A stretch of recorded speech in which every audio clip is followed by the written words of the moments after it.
اچھا، nail polish کے بارے میں مولانا اسحاق صاحب کی ایک ویڈیو بھی ہے، وہ بہت وائرل ہوئی۔ انہوں نے کہا کہ نیل پالش جو ہے وہ لگا کے وضو جو ہے وہ ہو جاتا ہے عورتوں کا، اس میں کوئی حرج نہیں۔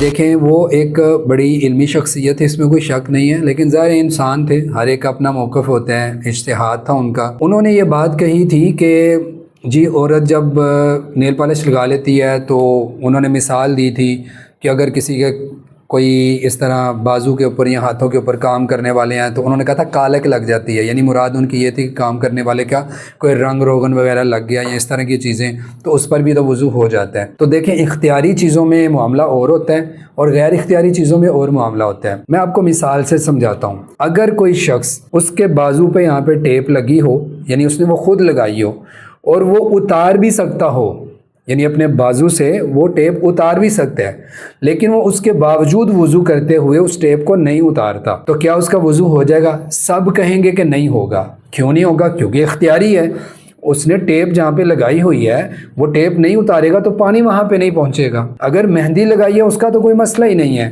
نیل پالش لگائی ہے تو وہ ظاہری بات ہے اس کے اوپر سے پانی نیچے نہیں پہنچے گا، اور یہ ایک عورت کے اختیار میں ہے، وہ چاہے تو اس کو ختم کر سکتی ہے۔ لہٰذا اختیاری چیزوں میں یہ بات نہیں ہوگی۔ اگر کسی کا بازو ٹوٹ گیا تھا یا اس کو کوئی زخم آ گیا، اس نے پٹی باندھی ہے، ہم کہیں گے کہ اس کو پانی نہیں پہنچ رہا تو کوئی حرج نہیں ہے، وہ بازو ادھر سے بھی گیلا کر لے، ادھر سے بھی کر لے، اور جہاں پہ پٹی باندھی ہے وہاں پہ وہ ایسے بس مسح کر لے یا ہاتھ گزار دے تو کافی ہے، کیونکہ یہ غیر اختیاری ہے۔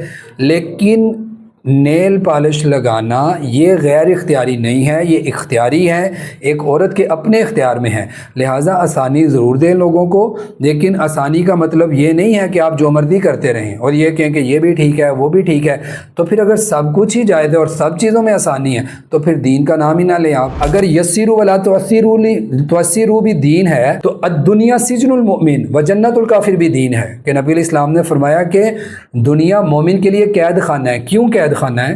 اس لیے قید خانہ ہے کہ اس کو جگہ جگہ پہ پابندیاں ہوں گی، اس کا جو جی چاہے گا، اس کے من میں جو چاہے آئے گا وہ نہیں کر سکتا۔ اس کو یہ کہا ہے کہ تم نے نماز کے لیے وقت نکالنا ہے چاہے جتنے مرضی مصروف ہو، اسے یہ کہا ہے کہ تم نے وضو کرنا ہے چاہے تمہاری کیفیت کوئی بھی ہے۔ اب جو چیزیں اختیاری ہوں گی ان اختیاری چیزوں میں آپ اپنی مرضی نہیں کر سکتے، لیکن جو غیر اختیاری چیزیں ہیں ان میں آپ کی مجبوری کی وجہ سے کچھ بھی ہو سکتا ہے۔ لہٰذا نیل پالش لگا کے وضو نہیں ہوتا۔ اسحاق صاحب کی بات ان کی اپنی تھی، اللہ تعالیٰ ان کی مغفرت کرے، وہ ایک علمی شخصیت ہے، لیکن یہ ایک ان کی خطا سمجھتے ہیں ہم، اور نیل پالش کے لگانے کی وجہ سے وضو نہیں ہوتا، وہ اتارنی چاہیے۔ واللہ اعلم۔